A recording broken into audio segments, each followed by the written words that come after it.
Hey there, everyone. Welcome to the From Stuck to Scaling. This is your $1 million journey this year, and I'm your host, Sharrin Fuller. I'm an entrepreneur, business strategist, and your guide on this wild ride to building a legacy. And each month we dive into the real, unfiltered challenges of scaling your business and sharing strategies and insights to help you break through barriers and scale smarter. So I'm really excited because today's episode is all about raising your rates while keeping your sanity. And there was no one I thought of more to have as a guest on this than Michelle. Michelle is our pitch queen. She is a badass sales queen. Definitely, while you're listening to this, you'll want to check out our website. We'll give you all that information in the back end. But a little bit of who she is. She has helped entrepreneurs land huge deals. Like I said, she's a pitch queen. She'll tell you how to pitch with confidence, stop feeling weird about selling. And she's also been on Shark Tank and worked with billion-dollar companies. So needless to say, she knows her stuff. So now Michelle teaches her business owners how to sell high-ticket services without feeling sleazy, pushy, or desperate. So if pricing freaks you out, this is definitely the episode for you. Nice to have you on, Michelle. Thank you for having me. Of course. This is such a scary topic for accountants, right? Because It is. we know our product and our service, but we're so afraid of charging for it. Yep. Um, I'm in a lot of accounting groups. I'm sure you are too. And I can't tell you how many I see that people, just the other day, someone said, I don't know how to charge this. I've been charging hourly after the fact. And I'm like, this is terrible. Why are you charging hourly after the fact? You were being punished for your efficiencies. So, Yeah. anyhow, Well, we'll and definitely. charging after the fact, you sometimes forget what you even did, and then you don't even bill for it because it's a thing of the past and you're on to the next busy thing in front of you or the next paper stack of paperwork in front of your desk. And I can't tell you, Sharon, how many firm owners I meet that, yeah, they might have AR, but there's also this unknown AR that they never even charged for, billed for because you forgot because it wasn't done up front. So it's actually a really big problem. I agree with you. Some of the firms that I see struggling the most are ones that have really the hourly bill. It just, and I'm like, how do you have a life? How do you take a vacation? So, I mean, let's just start off. So you like to teach people how to sell without being sleazy. So why do business owners feel so guilty about raising their prices? I mean, I think probably the biggest reason most firm owners feel guilty about raising prices is that you want to help people.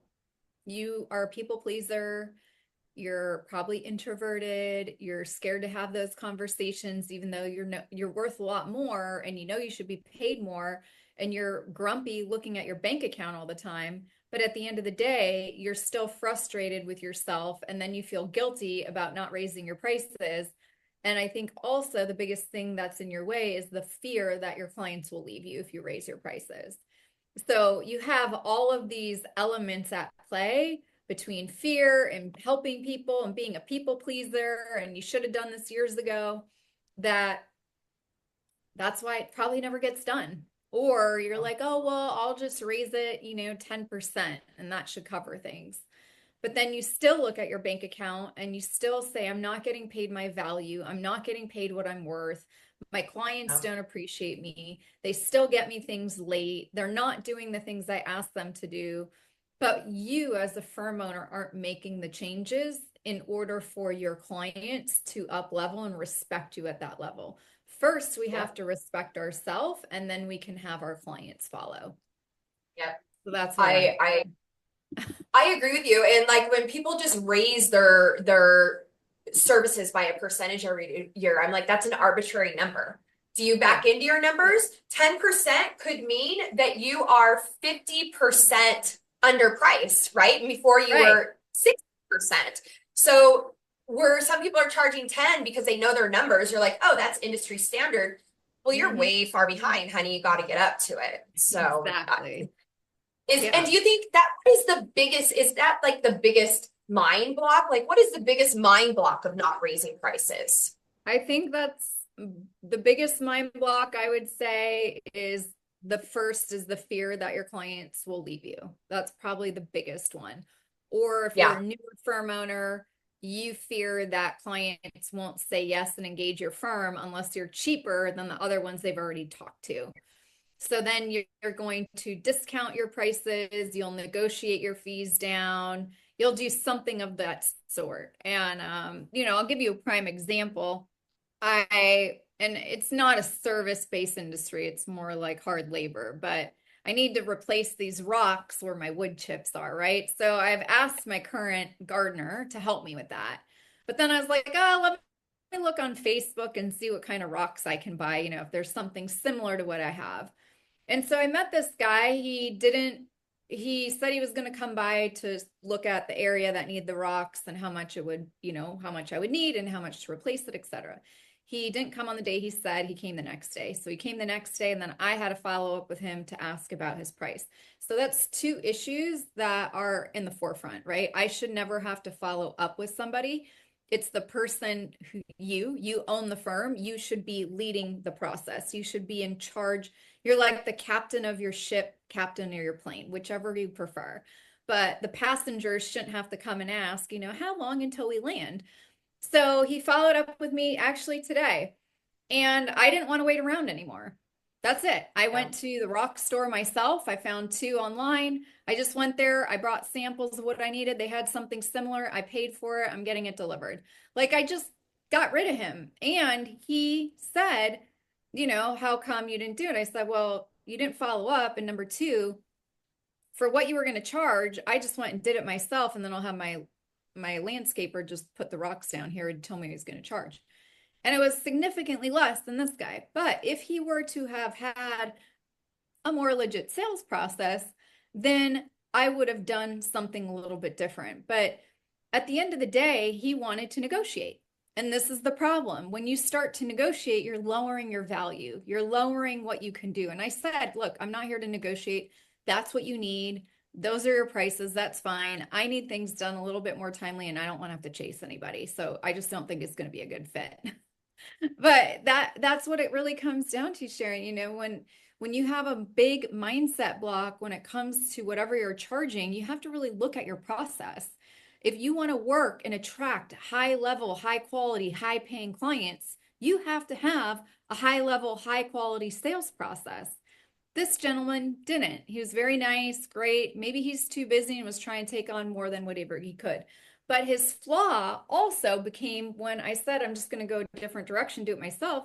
Oh, well, what price do you want? How low do we need to go? And I was like, you don't need to go any lower. That's what you need. Why would you want to devalue your services? So if you as a firm owner want to sell high value services, we have to have a sales process that matches that plan. Yep. So that's what I I want. agree so much right there. And I always feel like if I'm coming to you for a service and it is this hard for me to get a number from you, for me to give you your money, if Yes, I'm struggling to give you my money, what's it going to be like after I give you your money? Like, exactly. Yeah, you have to I'm think begging about you. like the whole client experience is what I call this. Yes. And Yeah. your client experience has to match the fees you want to charge.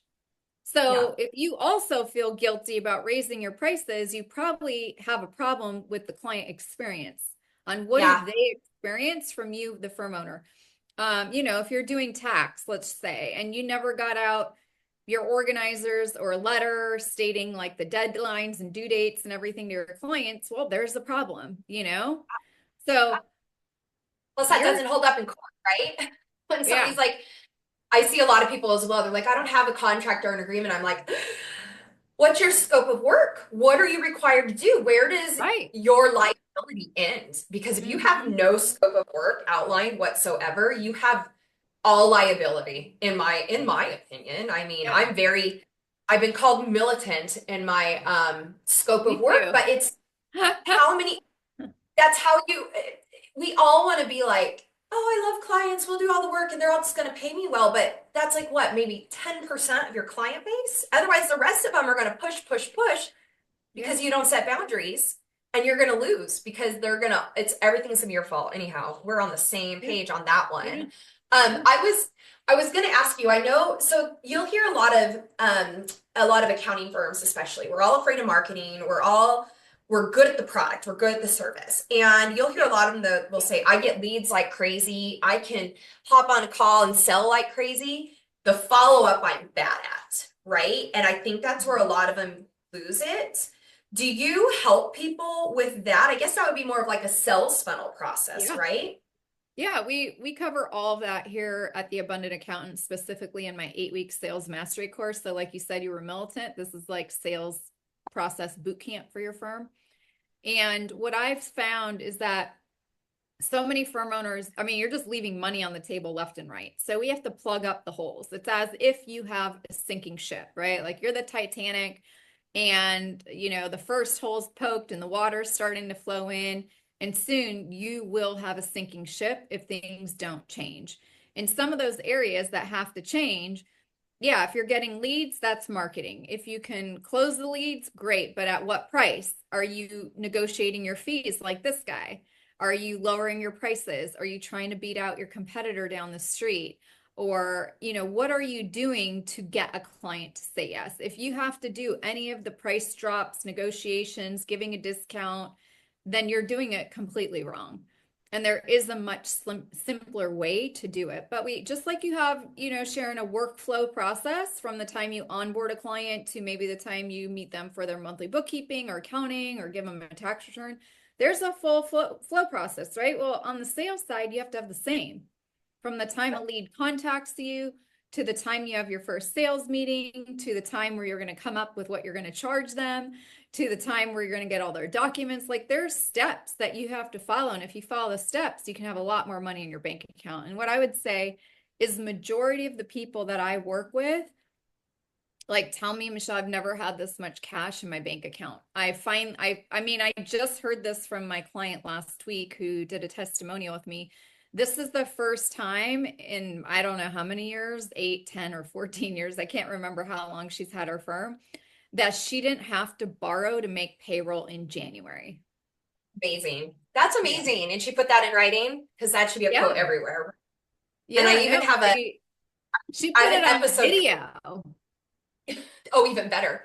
I have a cash Yeah. flow episode up and I'll have to refer back to you when we do that one. Oh yeah, that's exactly what it was. She said everything. She said she felt, here, I'll read it to you. She felt hopeless and stressed out before, like she needed to hire someone to replace her in her firm that could be a better leader and take on the sales role. That's what she said when we Oh, first wow. met. And now she's relieved because she knows she's the leader that she was meant to be. She also said she wished she would have worked with me in her practice years ago. She would have been a multimillionaire by now, which I truly do believe that's true. But the process made a difference for her cash flow and time savings. She says, I don't have to remember to do things. I have a step-by-step process I follow. My cash flow for the first time this January is positive. And it was the first time in 3 years she didn't have to borrow money to make payroll. And her revenue increased $4,000 a month on her monthly reoccurring revenue. She's getting paid in advance and her old AR is down. And she says that the 8-week sales mastery course was transformational, both in terms of cash flow and in terms of being a better leader to her team. Oh And my goodness. yeah, she hated waiting, or she hated waiting through the emotion, and she said she kept waiting for the good stuff, and then halfway through the course she realized that she learned the good stuff early on in our second week. And she has tried everything else, from trying to outsource her sales by hiring a sales manager, and that didn't work. She said nothing else worked, and that she just focuses on value over volume now. Yeah. That's amazing. I can relate to that because I've gone back and forth many a times. When you're running a company, you're like, oh, someone can do sales. But then you realize, especially Yeah. when it's a smaller company, you are the sales. I know my product, I know my team, I know my process. It's so Yeah. much easier and faster for me to hop on with somebody, build that initial relationship. So as you're Yeah. moving forward, they always remember that, hey, I met with the CEO, I met with the owner, and that's so valuable. So the It is. sales process to me is more than just even pricing, right? It's more than pricing. It's more than funnels. Oh, It's more than it's pricing is big. the smallest sliver to this piece of your, if you look at a pizza, it's like maybe 1/16th of a pizza. Yeah, yeah, exactly. And it's like you're trying, yes, no, I agree. And you need all the slices to make the pizza, right? So no, I Yeah. totally agree. I'm definitely going to stay on with you after this because I just me personally, redid my whole sales process. And now I'm at the point to where I'm great at the calls. I'm great at the relationship. I'm great at talking to people. But when I hang up, I send them my proposals via Anchor because I don't work until I get paid. There's a Yep. scope, there's everything. But then I get moving again. And so I don't have I have the software, just nothing set up because it's my block. I'm like, oh, I just don't know what to do. Or maybe it's just one of those, I'm just not passionate about that piece. And I Yeah. think the only reason I'm saying this is as a business owner, I love process and procedure. But there are pieces even that we love that we get blocked in. And Yep. this is All the where time. it's good to go to someone like you that's like, this is what I specialize in. You are blocked here. I am your solution. I'm going to come in and either I don't know if you do it one on one for them or have someone do it, or I'm going to teach you how to do it on your own, but this is the solution, right? Yeah, I teach how to do it on your own, and I teach in a group format. So you get to learn what other firm owners are doing wrong or right, and you get to see and learn from others as well as they're going through a similar process. But everything is customized to you and your firm. So the sales process that you would create, Sharon, is completely different than what Debbie's doing in her firm. You know, some people are running a one-man show, or some people are like Debbie, where they have, a few people doing the accounting and servicing the clients. But right now it's her and an admin taking the lead sales role. And she thought she needed to outsource it, and she thought she needed to get out of that driver's seat and get someone else in it. But now she's realized that she's actually the best person for it. And so with how much tech and even outsourcing there is nowadays, especially for the transactional piece of and my audience is more than just accounting. We just have a lot of accounting people here, so I always try to talk in general. But what you're saying is honestly, it applies to every professional Any service. business. It's just I only Yes. work with accounting, tax, CFO, bookkeeping firm owners. So I don't work with like law firms, but it would work there too. But the strategy and what you're saying, it resonates across professional services Correct. in my mind. Yes. 100%. Yep. Um, so we all know sales is important. We know the funnel is important. So if you have a client that comes to you right now and says, okay, I've had the same clients for 12 years. I love them. I've been Yep. billing them hourly. I'm exhausted. I already know everything I do for them, how much it's going to take, but they're so used to me giving to this. How do I transition them over to this? Like, what do I Yeah. I do? mean, and this reminds me of I have a current client right now. His name's Keith. He's had his business, I don't know, 30 years or some really long time. And he's dealing with this exact same thing. And we made some drastic changes, but first we had to work with him as the firm owner and change his mindset and his viewpoint on things. So a lot of it you can't just change.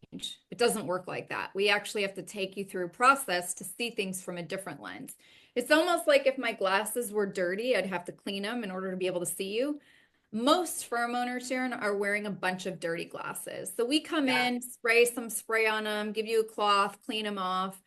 And then about 3 or 4 weeks in, you can start seeing things from a different lens, from a different perspective. And then you're like, okay, well, if this has worked for hundreds of other firm owners, and by the way, you're in a group call every week, hearing that it's working for a bunch of other people, you then slowly get some confidence to try what I'm telling you to do and suggesting. I don't tell anyone what to do. I'm here to make suggestions.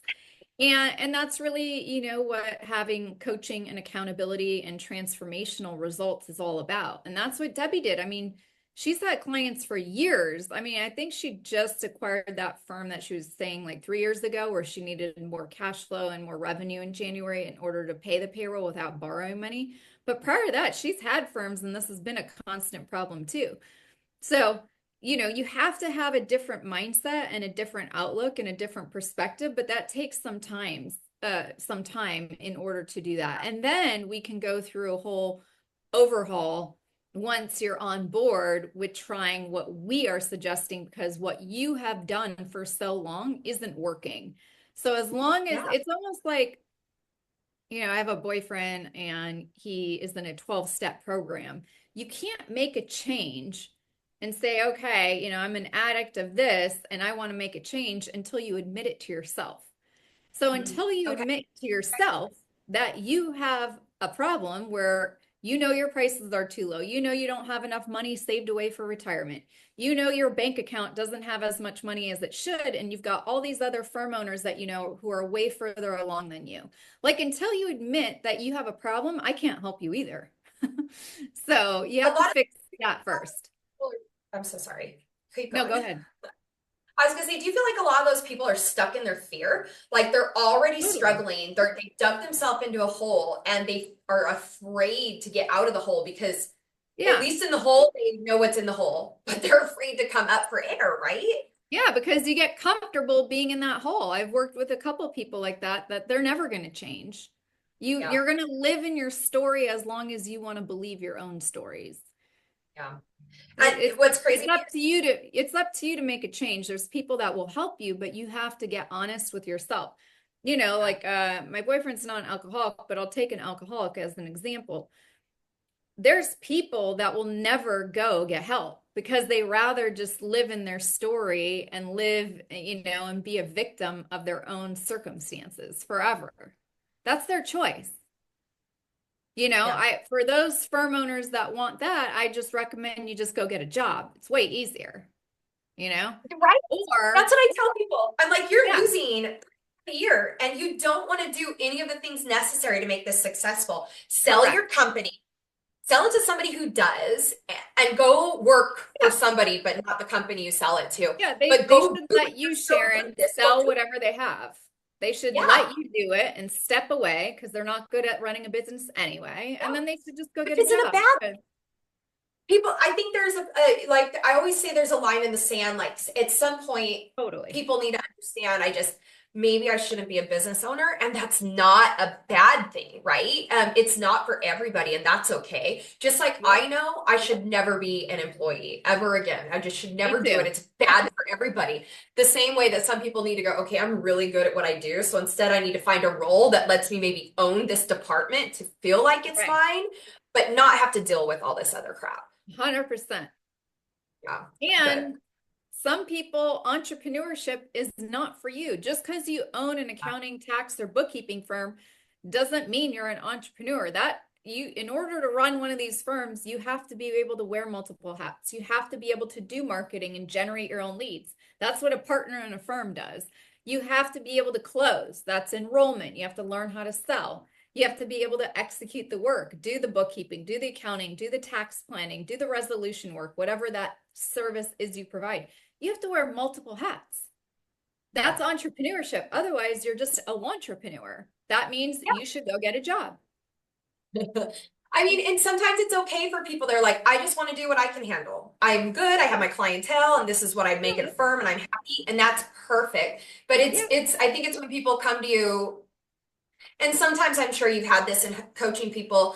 Just because someone comes to you to coach doesn't mean they're coachable. correct. Sometimes the outcome is hey, you're not ready or you don't want to make these changes, and we're not going to spin our wheels here. You're going to be mad at me because I'm not going to be able to do anything for you, and I'm Yeah. going to be frustrated because I'm not going to be able to do anything for you. So maybe we identify that and you're okay with it and you stay with where you are, or maybe I send you over to Sharon and she helps you find someone to sell your firm to. Exactly. Yeah, I mean, my program and coaching definitely has a lot of accountability and transformation Hmm. opportunities, but if you don't do the work, magic just doesn't happen. I just saw the play Wicked because they were touring, and it's not like I have the stick or that, you know, I don't have the world of sorcery and can just magically make things happen for you. This takes work and dedication. And, you know, I have a person who we do a lot of collaborations with on the marketing side. And it's like people say, you know, Michelle, I need leads. I say, okay, well, you can go talk to Cameron, but you have to do the work. It's going to take an hour to 2 hours a day to generate people to get interested in what you have. It doesn't just fall from the sky. I can't open the book and say, okay, more leads, more sales, more revenue. Let's do this. And it happens. We don't have sorcery here. So If you're really good at what you do and your customers love you, that is your lead source. I'm yeah, telling my very first company I had, I had a website just to have one so people didn't think I was just some weirdo that's going to steal their money, right? Um, but Yeah. I didn't utilize anything. Everything that I had was word of mouth referral because I provided a great service at a price that made sense, that also was profitable for my company, allowed me to pay everybody very well. And that's how, and we're doing that again, right? Yeah. Sometimes when you go to reinvent the wheel, you realize, okay, it doesn't make sense. So Yeah. I just tried to redo some things and I went back to the fact of, okay, this worked before, I've done it before. Why am I trying to make this more complicated? And it really like bringing in outsourced salespeople. I'm like, I'm Yeah. paying for people to get leads when honestly, I could be out there getting leads. Why? Do Because it I don't want to be the yourself. one taking. Yeah, Yeah. it doesn't work because no one cares like you do, right? No one Unless you've cares. got a big corporation. Yeah, Like so why nobody. would you outsource your sales? Kind of like Debbie tried and never worked. She had to accept that she was the problem and that she Yeah, wanted to change, and she did. And that's why she's had so much success. And she's having these client meetings. She increased her revenue $4,000 a month in just a few weeks. And that's yeah. recurring revenue. That's 4,000 times 12 on an increase. And that's like brand new current clients increasing them. Like we haven't even dove into the deep stuff yet. She's just scratching the surface. And and that's really what's possible. But you have to admit to yourself that you have a problem. If you can't do that, then no one can help you. That is the roadblock. I think of everything that Yep. that we've talked about for the past almost half an hour here. I know it's pricing and strategy, and we all know hourly is just it's you're doing a disservice to yourself, honestly. Yes. Your clients are gonna love it, but you're either lying to get your value because the more you do it, the faster you're going to get at it, right? So why is it fair that you're doing the same service, providing almost a better service because of experience, but now what used to take you an hour takes you 15 minutes? You just Yep. lost 75% of your income. Put it on value and scope. And one thing I really would love to get your opinion on before we wrap up. Yep. So of course we've said value pricing a lot, and I say scope of work or my set scope of work pricing. What Yep. do you feel is the big difference between value pricing and scope of work pricing? Um, hmm. Is it the So, same thing and I'm just saying it in a different way? so how I see pricing, Sharon, is based on what makes you happy. So if the scope of your work makes you happy, great. If the value you're delivering and the price you chose makes you happy, awesome. Like we go at it such in a backwards way here in our 8-week sales mastery course that there's no formula, there's no spreadsheet, there's none of that. And, I just had my client Jessica, she actually just emailed me as well, some great news. And she used to not know how to sell. She actually spent a lot of time doing the lead generation thing. She was generating leads. She wasted 4 months of doing marketing. She missed out on $30,000 of revenue. And after working with me, she realized it was probably more like $60,000 of revenue. But she had her sales process, and then she went back to the drawing board and kept doing her lead generation. And she just closed a $10,000 cleanup project and another one at 9,000 and $750 a month of recurring revenue on an annual engagement. But that's what made her happy. So she Yeah. had the scope pricing and she had the value pricing because she believed that that's the value she's going to deliver to do that work. And because she had an enrollment process, a very simple step-by-step process to follow, she was able to do that without losing any money anymore. So now she's finally seeing a return on all that time and the investment. But I think for most people, the scope pricing or value pricing might be one of the same. Yeah, I was thinking that too. We have packages. Right now we're doing every now and then I'll rescope, right? I'm not the type where we started doing our pricing. We have a set model, but we do everything based on how many accounts you have and how many transactions. Make Mhm. $0 or $10 million, it doesn't matter. It's what am I actually doing, right? And that's just Yeah. generalized. And then it goes from there. And some of our clients, they'll come in, but we like to put down here is everything we're responsible for, which sometimes it's everything. But like I said, that liability is huge for me. I want to know Yeah. where what I'm responsible. And I also want to know, like, if you try to sneak in HR into our package, that's a huge people are like, oh, it's just payroll. I'm like, okay, until we miss a payroll that you aren't paying us to do. And then it's not just payroll, is it? Then you're mad Right. at me. Yeah, that could But to become a me, big challenge. Totally. I'm only, of all of our clients, I'm only maybe 15% in, and just the current clients we have in the rescope, having a call with them, we are already up 3 grand a month in revenue with Nice. no new clients. We did Yeah. churn one client who I haven't scoped her for 2 years. And when I scoped her, I was like, you are underpaying us by $500 a month. She's all, well, you're raising your prices that much. I'm like, no, your business is doing so good. It takes us that much more work. And I am just letting you know that now we need to be paid for the work we're doing. And she said, Beautiful. well, I'm not paying that. And I said, okay, well, then I think you should absolutely go somewhere else because I've been doing it Yeah. for free. Beautiful. Correct. But I am, she's like, I will do it at this rate. And I said, this isn't a negotiation. This is what rates are. This is the Yeah. time it takes. We've been This is working with what you for it's three worth. years. End of story. And already I'm hearing that you don't find value in us, whatever reason that may be. And that's okay. If it's a dollar thing, when I'm like, I always love when people try to tell their accountants, I can't afford it. I can't do this. I'm like, honey, you can say that to literally anybody else in the world, but your accountants who are in your books, we see your net profit, we know what you spend money on. You can't lie to me and tell Yeah. me that you don't have money. I had one client who Yeah. just the other day, I raised him $300 a month and he goes, we're really tightening our belts. I'm like, you netted 3.5 million last year or 5.5 million. I go, and you're going to come at me for $300. I said, just for that, I'm raising you five just because you wasted my time. And I really did raise him five. And he's like, fine.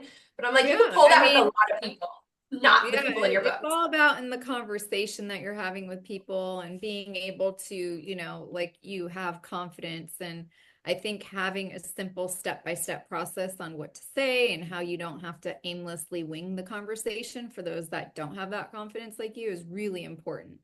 So It's having a that formula to over. command your value. And, this is sharing how you're not having scope creep. I think there's a ton of firm owners here probably listening that you have scope creep. You're not having that conversation with them every year. And you Yeah. wonder why you're not getting paid your worth. So, Yeah.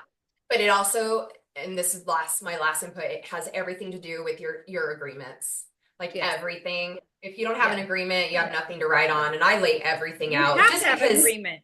Isn't it oh, circular 230? You have to have a signed engagement letter. I mean, in basic bookkeeping, maybe not, but I feel like you should. If you're in people's stuff, I want some liability waiver, but that's another Totally. subject. Yes. So finally, and this is all you, where can people find you if they want to stop being scared of selling and start closing high value deals? Yeah, and if you want to stop trading time for dollars and get paid your worth, just come to me too. So you can go to theabundantcall.com and book your strategy call with me and my team. After you book your call, there is a short application that we do require in order to keep your appointment. So it should just take 2 to 3 minutes. But that's theabundantcall.com. And we look forward to speaking to some of you. Our only requirement is that you own an accounting, tax, fractional CFO, or bookkeeping firm. Or if you're in a job, you have a firm on the side and you want to actually quit your job. So then we'd love to speak to you. And we do these calls complimentary. So at least you have a blueprint as to what are you doing right? What are the areas that you're could improve on? And what are the next steps? And if we believe that we can help you, we can definitely look into that too. But no matter what, you're going to have a blueprint and you'll know exactly what next steps you should take. So we'll talk to some of you hopefully soon at theabundantcall.com. Love that. And I also want to mention that Michelle also has her own podcast that I've been on a couple times. It's called The Abundant Accountant. It's a fun one, kind of the same back and forth. And I know that I enjoy listening to it. So definitely look that up. So that is a wrap for today's episode of From Stuck to Scaling. So a huge thanks to Michelle, the Pitch Queen, for sharing your insights on pricing. And before we sign off, mark your calendars for the fourth Wednesday of every month. Next month, we're going to be talking about handing over the reins without freaking out, and you will not want to miss this.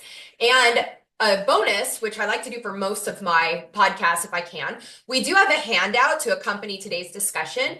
It's a value pricing calculator, and I know it may it's just going to help those of you that maybe the non-accountants that are like, oh, I want Michelle, but I can't use her. It really just kind of gives you a very simplified way of how to back in. And honestly, just even if you are an accounting firm, maybe even having a general idea of what those things are will probably make it a lot easier if you go to someone like Michelle instead of going in blank. So hopefully that'll be a good handout from you. We'll be linking podcast, Michelle, and the handout all into the chat. And any questions that you've asked, we will get back to them. I don't want to cut into the time with my guests anymore, so I answer the questions after the fact. But remember, sometimes you have to scale down to scale up because success isn't about working harder, it's working smarter. And we'll see you next time.